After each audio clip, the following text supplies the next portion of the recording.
ni Paco si Cherry kung nasa likuran lang ba ito nila, pero wala ito doon. Samantalang si Seb ay nagbahagi sa bisita nila ng masasayang alaala noong nagsasama pa lang sila ni Colleen.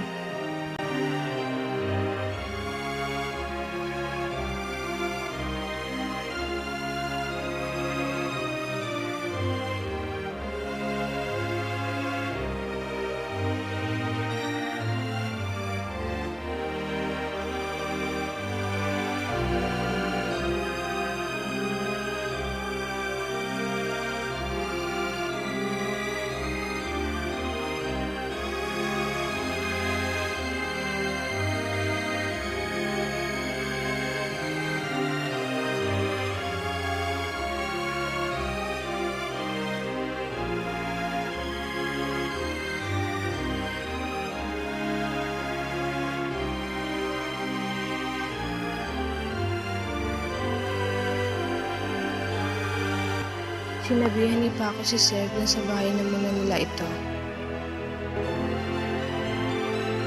Pati na din si Dave. Dave?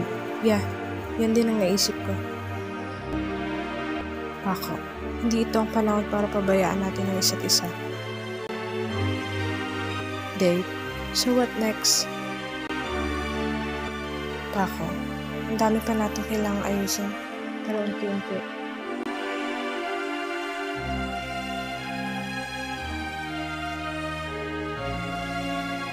Samantalang pinili na lamang ni Cherry na tanawin sila mula sa malaya habang ito'y umiiyak.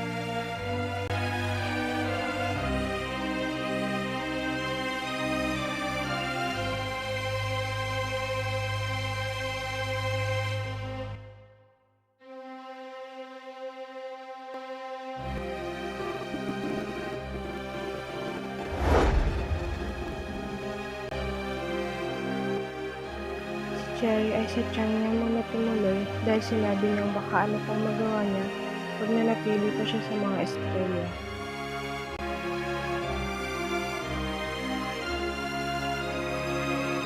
Sinabihan ni Chang si Cherry Red na umalis na lang sila sa bayan nila.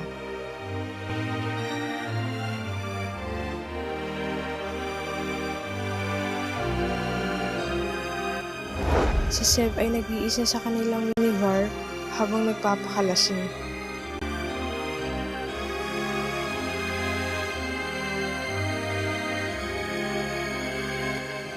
Dumating si Paco para samahan at sabihan itong tama na.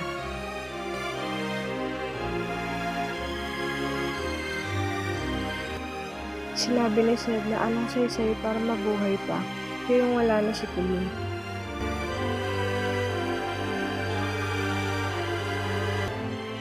Paco, Tol, yung sakit na nararamdaman mo, ayos lang yan.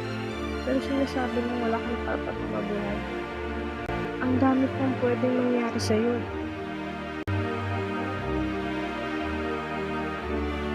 Lilipas din ulit to. Makakatayo ka ulit. Seb, paano kung hindi ko na kaya?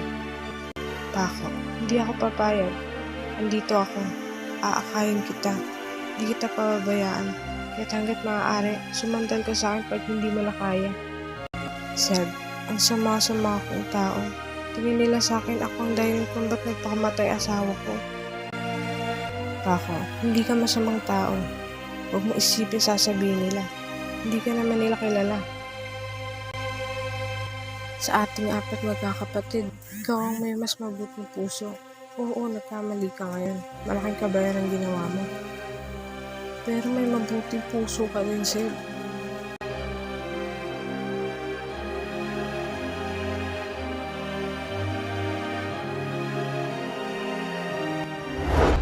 Nanghingi ng paumanhin si Paco sa mga nasasakupan niya dahil sa mga nangyari.